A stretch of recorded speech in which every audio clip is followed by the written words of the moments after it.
it is very important we have this conversation that the president acted on a power that he does not have to remove the Auditor General from his office, to replace him. That is unconstitutional. And the Section 158 has already made it very clear that the president does not have powers to remove the Auditor General. Yes, most of us might argue that the president appoint the Auditor General together with the Public Service Commission, but he does not have the right to sack or reshuffle the office of the Auditor General. So that is why we are here today. If you can remember so very vividly, there was a time that we went out to have a press conference at the National Audit Office where some of our boys were arrested, and they are currently held in custody and they are incommunicado. So news has reached us that they are currently they gathered all of them at Caraba Police, so we don't know what is the next action point of the state. So it is very important to have these press briefings so that we are all on the safer side and the information flows as it should be. So that is it. And we also urge on all Gambians that tomorrow these boys, if they are not released unconditionally, are going to be arraigned at the court. It is very important that the country is at a stage of dying, and we cannot afford to do that. So the state has already been captured, and people cannot afford to live in a country where just few will gather state resources and then use it in their own custody or in their own benefits. So as citizens of this country, we deem it very necessary to have this conversation that it should not happen, it must not happen, and it will never happen. So that is one thing that we must all put at the back of our mind, that the state is doing everything possible to make sure that they silence us. The state is doing everything possible to make sure that they do not have people that are going to be active in fighting for the rights and justice of ordinary Gambians. We all know corruption has eaten up this country. Corruption, it's now a tradition. Corruption is now rampant. In fact, those that are not corrupt are seen as bad people. Can you imagine? Only few individuals are going to sit at their own comfort zones and eat monies that belongs to the state. We are all taxpayers. We all pay tax. And one of the reasons why we pay tax is because we sacrifice or surrender some of our rights to the state in exchange of other issues. First, that is hospital or medication, schools, just to name a few. So it is disheartening that we are living in a country that people will go to hospitals with diseases that are curable, but they eventually die because there is no medicine. That should not happen. So we owe this country a lot. And as far as this country is concerned, we should not allow it to die. So that is why we are having these press briefings today, to update the people about what are going to be our moves and what are the things that we will take from here. Again, every Gambian that believes in this fight, every Gambian that believes that corruption is something that should not happen, please, we are urging you all to exercise your right to be at the court tomorrow. It is your constitutional right to gather at a public place, and court is not an exception. So be at the court tomorrow if the boys are not released unconditionally.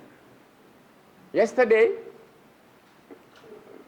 we have submitted 3 permits to the IGP for them to react on those permits. So we are giving them those permits because we are going to occupy the streets tomorrow. That there is nothing that can change that. We will not change that for anything. If the boys are not released, we are going to occupy the courthouse tomorrow, and if need to be done, If they are going to take boys to the mile too, most of us here are going with them. So that is what all Gambians should have in mind. That this is the only country that we have. And if the country fails, our future fails. If the country fails, our family fails. If the country fails, our destiny crumbles. So we ask ourselves this fundamental question. If we are really serious about the change that we are advocating for every day in our social media, you will go to Facebook and you will see hundreds of Gambians, thousands advocating for this change. But do they really mean the change that they are writing or saying on their forums? So this is something that we must put behind our mind. That we will never accept this state to do whatsoever that he feels like doing if it does not reflect on the needs and then the aspirations of the ordinary Gambians. You will go to provinces, find farmers there. They are without fertilizer. Now it is almost a harvesting period. Most of them are going to be with their products until next rainy season. They will not be able to sell them. Until today, some farmers are not able to receive the money that the state promised them. That is, they sold their granules to the state. At the end of the day, they were not able to receive their money up to date. And the state is still saying that they are serious about the country's well-being. So we have to be realistic. This is not a matter of competition.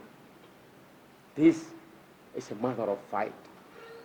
This is a matter of our country. This issue must not be left like that.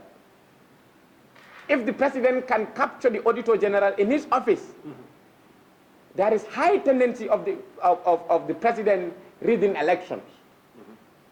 Because capturing or removing the Auditor General from his office by using force, it's more difficult than taking 25 votes from this particular ballot to put it in the other ballot. Oh, yes. So if we are ready to change this country 2026, we must be ready to fight. We must be ready to be the architect of our own destiny. The destiny that we are fighting for today lies in our hands.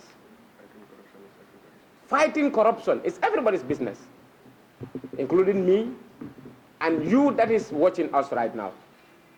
So if you think it is not your business, then I think you have to really look up to something that you think you and then your family will benefit from. As far as I know, corruption kills.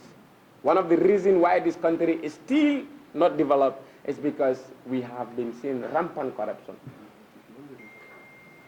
History has the good side of repeating itself, and history has been continuously repeating itself in this country. Since the First Republic, the Second Republic, to this Third Republic. Oh, sorry, to the borrowed regime, because it's not still a republic or the Third Republic. So we are urging on all Gambians to be on their feet. Be your own foot soldier. You don't need to wait for GALA to come out before you fight corruption. Anything that has to do with corruption, GALA will obviously be there, but we don't always have to wait for GALA to come out before we take our actions. In our own places, in our own house, we can still advocate for better reforms and good governance. I said this somewhere else and I will say it again, that the boys are unlawfully detained. They were exercising their rights to assemble as ordinary citizens. The office of the audit is a public office that every Gambian has the right to occupy. And we were occupying there to give a press briefings, not to protest. I think this has to be made very clear. That we were there not to protest, we were there to talk to the press. We were there to have a conversation with the Gambian people. We were there for the Gambian people to know our next point of action. But we saw it very clearly that police will continuously do their police brutality. Continuous arrest and torturing protesters or those that were there to attend the press briefings. We have seen how Aliu and others were maltreated. We have seen how journalists were maltreated. So that thing has to be the thing of the past. So notwithstanding, this is why we call the press And this is what we want to put across, that we are not relenting on the fight. We will do whatsoever that we want to do to make sure that the state is responsible. We will do whatsoever that we must do to make sure that the state listens and acts on the voices and the needs and the aspirations of the ordinary Gambian people. Thank you.